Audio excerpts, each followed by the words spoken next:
Nakaambang tumaas ng hanggang 4 na piso ang kada litro ng diesel at mahigit 3 piso kada litro naman sa gasolina sa susunod na linggo. Dahil sa patuloy na pagtaas ng mga presyo ng mga bilihin, hiling ng ilang manggagawa na aprubahan na ang mga petisyon para sa dagdag sahod.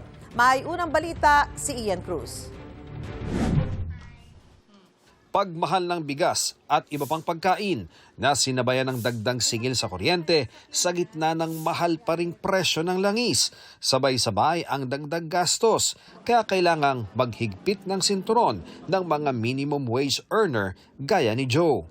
Matagal na raw siyang naglalakad papasok sa trabaho para makatipid at nang sumipa pa ang presyo ng bilihin dahil sa fuel crisis, uling na ang panluto nila sa bahay. Yung hirap ng kalagayan ng ngayon eh. Una-una sa mga bilihin. Tapos panggastos araw-araw. Tapos pambayad ng mga billings po. Tapos yung pamasahe pa ng mga bata. Dagdag sahod din ang hiling ng minimum wage earner na si Rica. Okay po kung 500 to 800 po kung itataas. Enough na rin po siguro yun para sa mga nasa unti lang yung pamilya.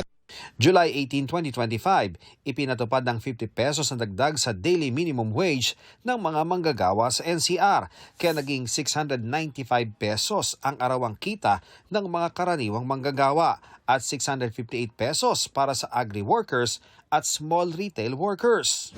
Pag-aaralan ng Regional Tripartite Wages and Productivity Board ng NCR kung sapat pa ba ang sweldo ng mga manggagawa sa rehiyon. July 18, maaari na magkaroon ng bagong wage order. And 60 days before the issuance of the wage order, meron ho yung review. Ayon sa DOLE, may 16 na petisyon para sa aumento sa sahod sa Metro Manila. Meron hong bago 1,200. Meron pong mga ibang petition ranging from 500 pesos, 800 pesos pataas. Yun po ang hinihingi.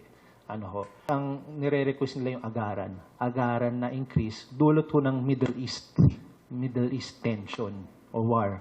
Ayon sa oil industry source, kung pagbabatayan ang bentahan sa Mina Platts, Singapore sa nakalipas sa 3 araw, posibleng mahigit 4 na piso kada litro ang taas presyo sa kada litro ng diesel sa susunod na linggo. Mahigit 3 piso naman sa gasolina.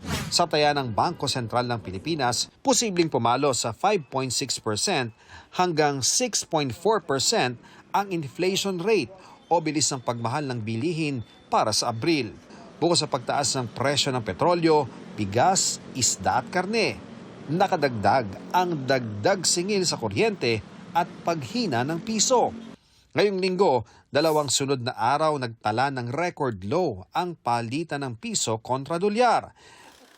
Bagamat nakabawi ang piso nang magsara ang palitan sa mahigit 61 pesos and 48 centavos. Patuloy raw na minomonitor ng BSP ang mga nangyayari sa gitnang silangan. Sa kabila ng idineklarang extended ceasefire ni US President Donald Trump, pansamantalang umakyat sa mahigit $126 per barrel ang presyo ng langis sa world market batay sa global benchmark na Brent crude. Yan ang pinakamataas nitong level sa nakaraang 4 na taon. Sa gitna yan ng mga ulat na may briefing si Trump tungkol sa mga plano umano para sa posibleng military strike sa Iran. Ngayong di pa rin magkasundo ang dalawang bansa sa isyu ng nuclear program ng Iran. Wala pang komento rito ang White House. Ito ang unang balita. Ian Cruz, GMA News.